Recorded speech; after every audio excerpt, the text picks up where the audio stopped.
Көшедегі үй-күйі жоқ қайыршы бомждарды көп кездестіреміз. Олардың барлығы бір-біріне қатты ұқсас. Беттері сіңкі, қызарып тұрады. Қалжыраған жүздері мен жарымжан түссіз көздері бір қарағанға еш нәрсе аңғартпайтын жанарлар. Бейне бір бұл адамдар баяғыда мешіт болған секілді. Ал олардың денесі болса жоспарланған бір нәрселерді ғана жасап жүрген сияқты көрінеді.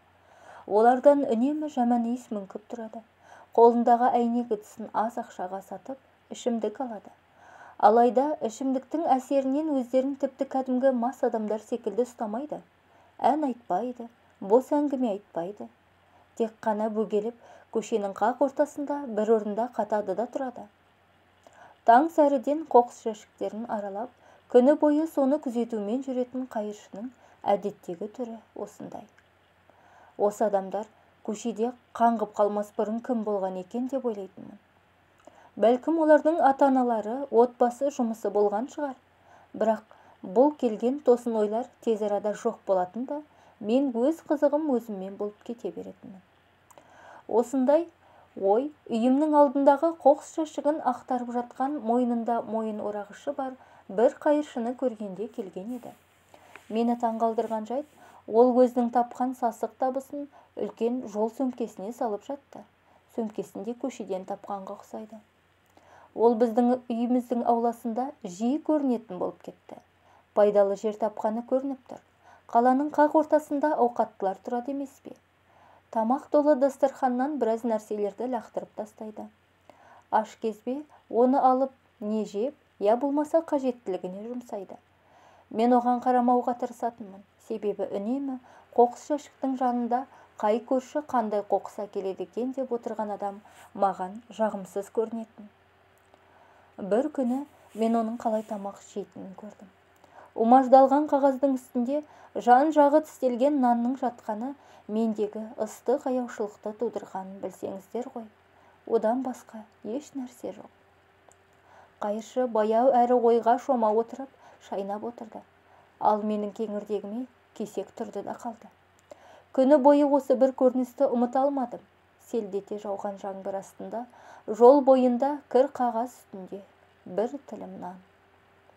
Түнде ұйықтар алдында осы адамға дұға етпек болдым.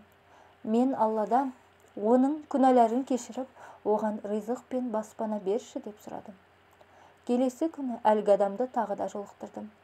Ыңғайсыздық сезімі мен оған деген жиіркенішті сезімді жеңіп, қалтамнан тиын тебенімді алып оған ұсындым.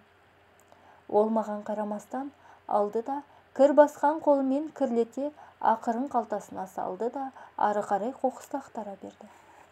Келесі жолы мен оған тағы да аз ақша бердім. Ол маған қарады. Көптен бері ұшқынсыз қалған көз жанарында қызығушылық танытқан ұшқын пайда болды. Оған үшінші рет ақша берген кезімде рахмет деп мұңқ еткендей болды. Осылайша әсте-әсте осы адам екеуміздің арамызда байланыс пайда болды. Не болса да сол кездері мен оған жер бетіндегі ең жақын адамы болдым. Кездескен кезде ол маған бас шұлғитын болды. Дәрменсіздік пен кірден жарылып кеткен ерні күлімсірей бастады. Осы бір қатыгез күн менің есімнен кетпейді. Бір күні аулаға шыққан кезде дүкен жанындағы қоқыс жәшігінің қасында өзінің ұсақ-түйек заттарымен жайғасқан менің қайыршыма милиционер келді. Мен оны алып кетеме деп қорқыныштан қатып қалдым.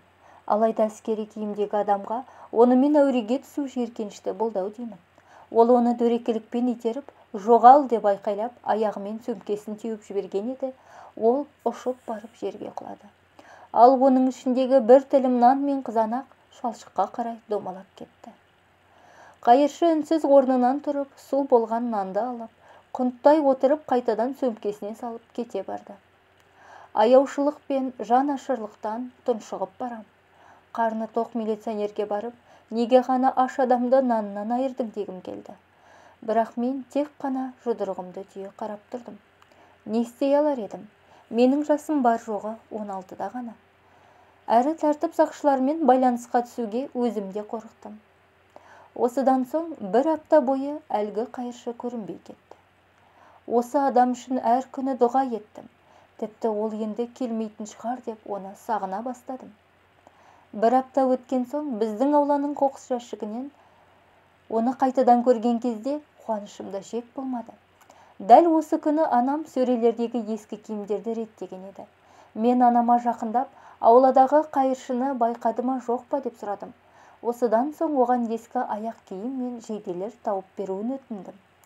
Анам киім-кешектерді жинап берген соң қоқыс жәшігінің жанында ұйықтап жатқан еркектің жанына қойып кеттім.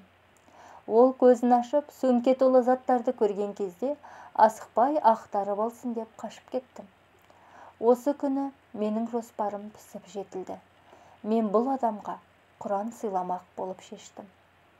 Мен оның мұсылман екендігін әлде емес екендігін білмедім.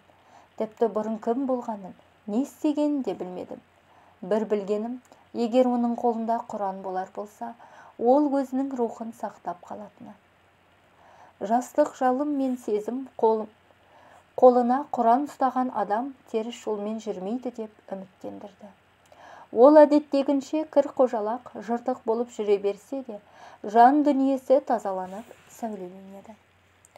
Мен көп қиналдым, шешімге келе алмай уайымдадым. Бір күні дұға етіп отырып, беруге дайын екенімді сездім. Алдын ала сатып әкеліп дайындап қойған қасиетті Құранды орамалға орап, қайыршымды іздеуге шықтым. Оны көп іздеп жүрген жоқпын, ол өзінің жұмыс орнында отыр екен. Біраз ақша бердім де, қолына түйіншекті ұстаттым. Ол маған сұраулы жүзімен қарап қалды. Ал мен болсам, тек күлімсіреп тұрдым. Қанша уақыттан бері таныс болып қалсақ та, біз бір-бірімізбен сөйлескен жоқпыз. Осыдан соң біз мүлде көріспей кеттік. Мен емтихандарымды тапсырып жүрдім де, ол туралы ойлауға мүлде уақыт болмай кетті.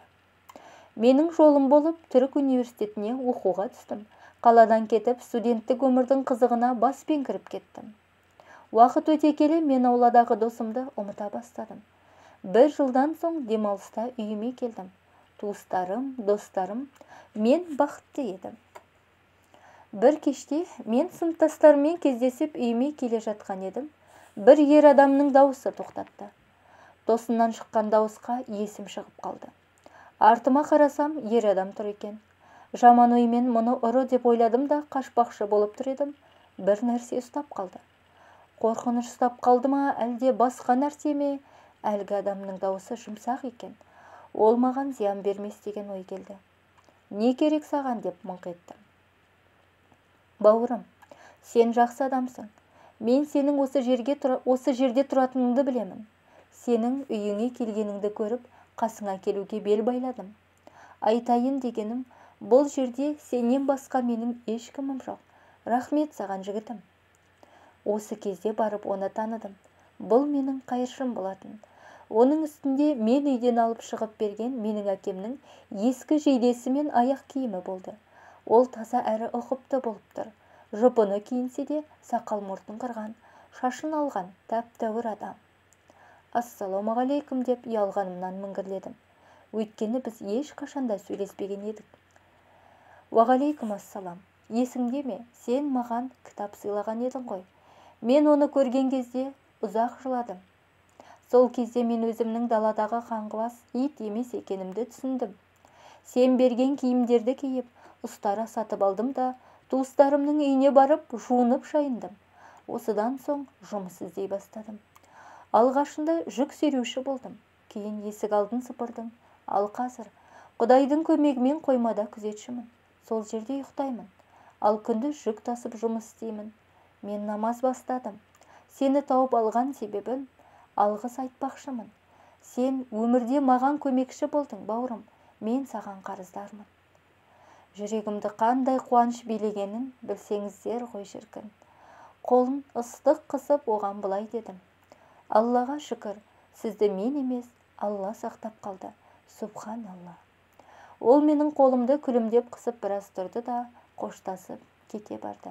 Мен үйіме жүгіріп кіре сала, бөлмемнің есігін жауып алып, Алла тағалаға мадақ ретінде осы адамның себебімен менің жүрегімді нұрландырған үшін және де жасаған амалымның жемісін көргенім үшін 2 рет сәжде жасадым. Алла ұлық. Ислам жайлы білуге қақыл адамдардың барын ұмытпайықшы. Исламға шақыру әрбір мұсылманның борышы. Ақиқатты жылы сөзбен жеткізейік, бауырлар. Құрметті тыңдарман, сіздермен бірге болған Арайлым Ерсайынқызы. Ғибратты әңгіме сіздерге бір ой салып ұнаған болып жатса, каналға тіркеліп лайк басуды ұмытпаңыз.